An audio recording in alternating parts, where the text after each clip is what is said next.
जल त्याग दिया, केवल शिव का स्मरण शेष रह गया। धरती उनके संकल्प से कांप उठी, पर्वतों से ध्वनि गूंजने लगी। देवताओं ने स्वर्ग की ओर देखा कि कौन है ये साधक जो ऐसे तप में बैठा है। तब शिव प्रसन्न हुए, आकाश में गर्जना हुई, दिशाएं उज्जवल हो उठीं और महादेव प्रकट हुए। उनके प्रकट होने मात्र से सृष्टि में कंपन फैल गया। गंगा उनकी जटाओं से बह रही थी। उनका रूप शांत भी था और भयंकर भी। उन्होंने शिलाद से कहा, वर मांगो।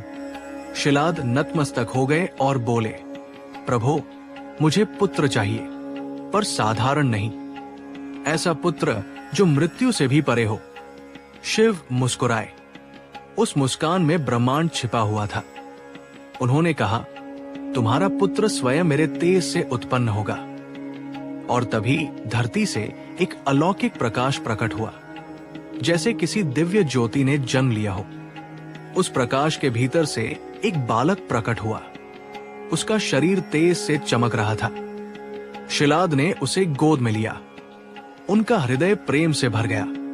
ये कोई सामान्य बालक नहीं था, ये शिव के तेज का अंश था। ये नंदी था। बचपन से ही नंदी में दिव्यता झलकती थी। उसकी आंखों में एक गहरी शांति थी, एक अथाह शक्ति थी। वो अन्य बच्चों की तरह नहीं था। वो प्रकृति से बात करता, पेड़ों के पत्तों में वो शिव का संकेत ढूंढ लेता, नदियों के प्रवाह में उसे शिव का स्पर्श महसूस होता।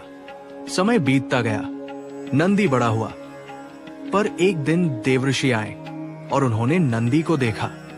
वे बोले, ये बालक दिव्य है, परंतु इसकी मृत्यु निश्चित है। ये सुनकर शिलाद का हृदय फट गया। उन्होंने नंदी को बुलाया और कहा, बेटा, देवऋषियों ने कहा है कि तुम्हें मृत्यु प्राप्त होगी। लेकिन नंदी मुस्कुराया। उसके चेहरे पर कोई भय नहीं था। वो बोला, यदि मृत्यु सत्य है तो वो भी शिव की इच्छा होगी। जहां शिव है वहां भय कैसा? ये सुनकर शिलाद स्तब्ध रह गए। उन्होंने पहली बार समझा कि नंदी केवल उनका पुत्र नहीं, वो शिव का अंश है। उसके बाद नंदी ने तपस्या का संकल्प ले लिया। उसने सभी सांसारिक बंधनों को त्याग दिया, आसन लगाया और महादेव का ध्यान करने लगा। उसकी सांसों में शिव का नाम गूंजने लगा। हर श्वास में केवल एक ही ध्वनि, शिव शिव शिव। नंदी के तप की शक्ति बढ़ती गई। ब्रह्मांड में उसका ध्यान